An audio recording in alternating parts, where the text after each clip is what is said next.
Hey guys, got a new gadget in today for making videos.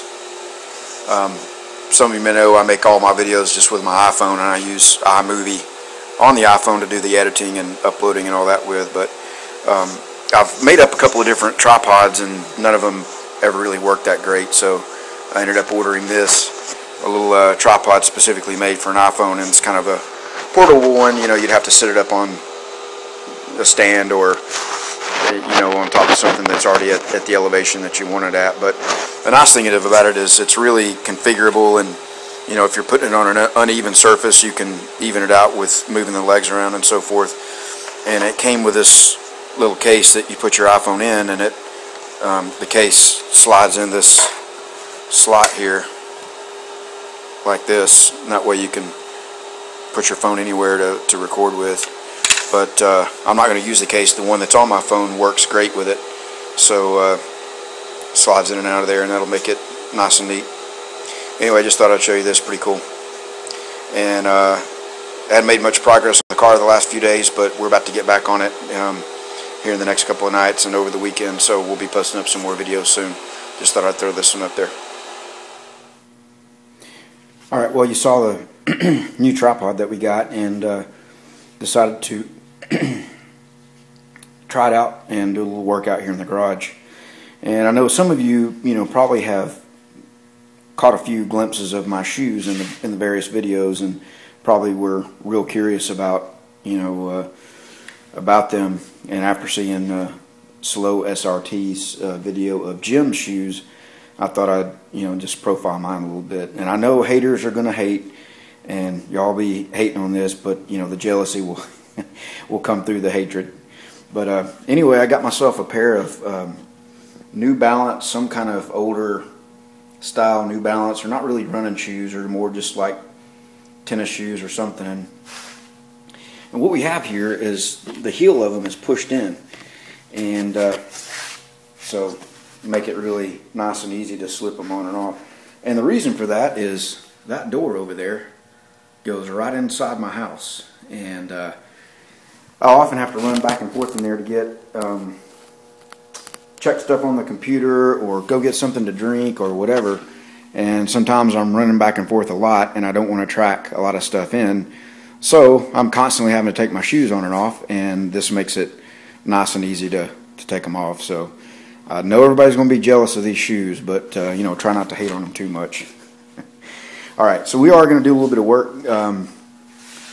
Matt, he's not out here. Tried to get him to come out, but he wasn't too interested in it. So we're about finished with this part. This side, it's odd. This side over here, this headlight surround fit pretty well, and it actually was slightly high. It stuck up a little bit high all the way around, and so we had to just build up just it was probably no more than a 1/16 of an inch there to get that to come flush and look right. This side, on the other hand, is actually low, and this thing had a dip, a really bad dip in it, like this, and it's cast aluminum, pot metal. A magnet doesn't stick to it. I don't know what it's made out of, but I know that you can't really do much grinding on them or working with them or massaging them too much. I tried to straighten it out, just by hand and raise it up, and it was not conforming, so I didn't want to do too much and end up breaking it. So this has got probably 3/16, an eighth to 3/16 of filler built up on it here, just to get that to sit flush. So got it pretty well done, and just going to go ahead and block that out. So we'll set the camera down and do a little sanding on it. I know this is probably boring to some of you guys, but thought I'd at least throw some kind of video up. Going to work with a couple of different blocks. We've got this small Dura block here that you can see is quite worn, and this is not the flexible one. This is a firm, Dura block, just like the big ones, but it's small. It looks kind of like that Motor Guard soft block that everybody wet sands with. And I'm going to use this. This is the soft sander. Tommy Shoe had asked about it, and it's got a little bit of a contoured edge on it, and it'll make it pretty easy to work. This little area right here was slightly low, and just put a little bit of a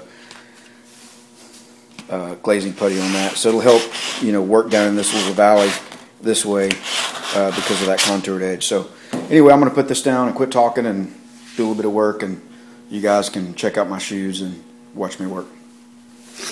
Alright, I'm going to throw my mask on here.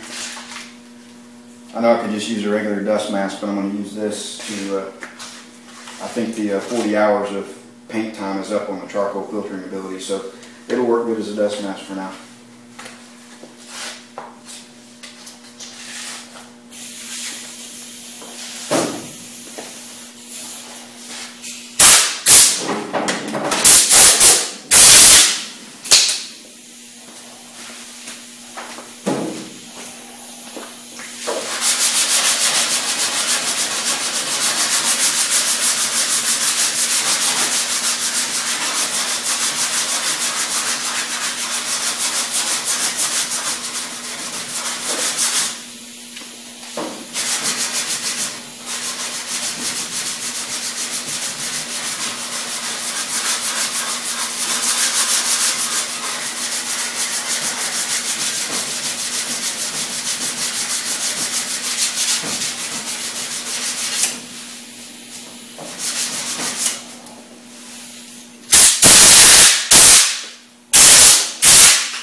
Alright, well, got that looking really smooth, and feathered it out with some 120 there. A couple of pinholes in it that we'll have to work on. See one right there. This stuff is the Quantum 1, and it's not supposed to get pinholes in it, but definitely got one right there. So I must have whipped that into it when I mixed it up. But you can see the, you know, the flushness of it's really good all the way around. Get it back from it a little bit and see how well that's molded in. And right down here we got a little area that needs a little more work. So I'm gonna mix up a little bit of putty and put it on that pinhole, and just a little bit more filler for that down there. And I think I actually need to tighten it up. I don't think I have the screws all the way tight, so I'm going to tighten that up off camera, and we'll come back in a little bit if we got anything real good to show you. Otherwise, this might be a wrap for tonight. Thanks, guys.